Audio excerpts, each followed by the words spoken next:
Assalamualaikum warahmatullahi wabarakatuh. Di sini kami dari kelompok 7 akan memaparkan hasil perencanaan untuk praktikum survei rekayasa. Kami dari kelompok 7 beranggotakan Atina Zahra, Nandra Amira, Nurasi, dan Farah Sevia. Berikut adalah hasil report dari proses akuisisi data menggunakan metode statik jaring GNSS untuk melakukan pembuatan BM begitu, karena di AUI kami tidak terdapat benchmark sama sekali. Kami menggunakan metode statik jaring dan diolahnya pada awalnya menggunakan NRTKBIG. Namun terdapat banyak kendala pada saat mengolah menggunakan NRTKBIG, sehingga kami memutuskan untuk mengolahnya menggunakan Trimble. Dan alhamdulillah ada reportnya adalah sebagai berikut. Fix untuk hasil pengukurannya dan dapat digunakan begitu untuk menjadi benchmark kami di AUI 9. Baik, di sini saya Nur Asi akan menjelaskan terkait perencanaan kerangka dasar horizontal dan kerangka dasar vertikal kelompok 7. Nah, untuk perencanaan ini seperti yang terlihat di salin dia gitu ya, ada peta perencanaan KDH KDV kelompok 7. Nah, sebetulnya kelompok 7 ini tuh dalam pengukuran KDH KDV-nya akan dilakukan maksudnya bekerja sama dengan kelompok 10 yang ada di AUI 8. Nah, kelompok 7 sendiri itu ada di AUI 9. Nah, dan kita akan menggunakan 2 BM yaitu CP1 dan CP2 dan juga 2 TB1 dan TB2. Untuk penentuan posisi horizontal, kita akan menggunakan metode poligon tertutup. Nah, penempatan alatnya itu akan dimulai dari CP2. Nah, alatnya ditaruh di CP2, kemudian backside-nya itu di CP1 dan frontside-nya di TB1. Nah, seterusnya sampai dengan CP1. Kemudian untuk penentuan posisi vertikal, kita akan menggunakan metode sifat datar. Pada prinsipnya, metode ini tuh mengukur tinggi bidikan alat sifat datar optis di lapangan menggunakan rambu ukur.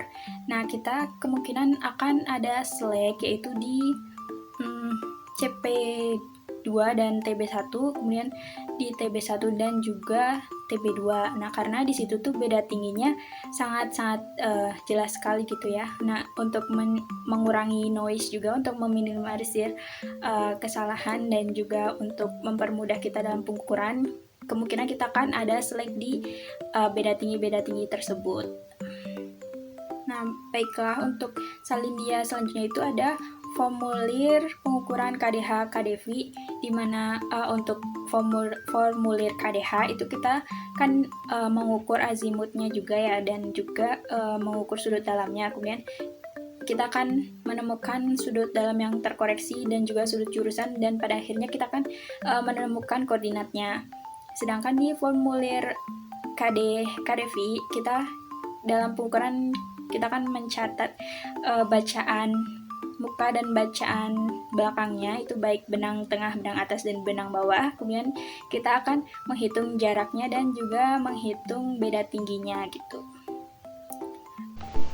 Selanjutnya merupakan perencanaan pengambilan data detail situasi.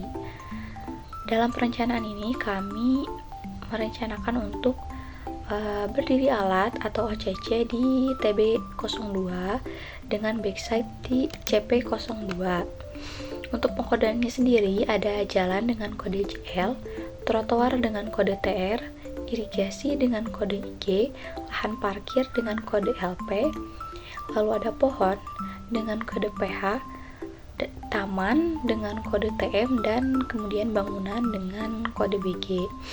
Nah, berikut juga merupakan sketsa perencanaan detail situasi yang telah kami buat. Lalu ada perencanaan pengambilan data topografi. Untuk perencanaannya ini kami melakukan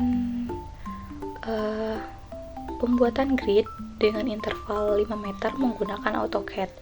Nah, untuk pengambilan datanya ini dilakukan dengan mengambil data di perpotongan antara garis horizontal dan vertikal pada grid tersebut dan melakukan pengambilan data pada setiap perbedaan elevasi yang terlihat gitu di lapangan. Lalu untuk berdiri alatnya sama dengan detail situasi, kami akan melakukan berdiri alat atau OCC di TB02 dan backside di CP02. Berikut adalah pembagian tugas untuk KDH dan KDV. Pembagian tugasnya ini sudah rata dan sudah dipertimbangkan dengan berbagai macam pertimbangan tentunya untuk pembagian tugas ini. Dapat dilihat adalah sebagai berikut. Itu ada CP2, TB1, TB2 dan CP1. CP02 seharusnya, mohon maaf. CP2 dan TB1 itu milik kelompok saya, kelompok 7, dan TB2 dan CP1 itu milik kelompok 10. Kami melakukan pertimbangan untuk menggabungkan KDH dan KDV kami dengan kelompok 10 atas dasar pertimbangan efisiensi tenaga dan waktu tentunya. Sehingga kami melakukan penggabungan untuk KDH dan KDV. Namun untuk pengolahannya kami akan memisahkannya gitu, sehingga masing-masing untuk pengolahan tetap masing-masing. Namun untuk proses pengerjaan dan lain sebagainya dengan pertimbangan efisiensi kami melakukan penggabungan begitu. Sejauh ini untuk kendala yang kami alami adalah tidak adanya benchmark untuk AOI kami, sehingga kami melakukan pengukuran statik jaring yang dilakukan selama 75 menit untuk membuat benchmark untuk AOI kami sendiri. Dan juga anggota kelompok kami yang sampai saat ini tidak ada kabar, sudah di reach out oleh ketua kelompok namun tetap saja tidak menjawab chat dan tidak bergabung ke dalam grup survei rekayasa, sehingga kami hanya tersisa 3 orang dan harus melakukan efisiensi waktu dan tenaga dengan cara melakukan penggabungan KDH dan KDV kepada kelompok 10 yang kebetulan AOI-nya terdapat pada AOI 8. Demikian. Cukup sekian pemaparan yang dapat kami sampaikan. Mohon maaf atas segala kekurangannya. Terima kasih. Wassalamualaikum warahmatullahi wabarakatuh.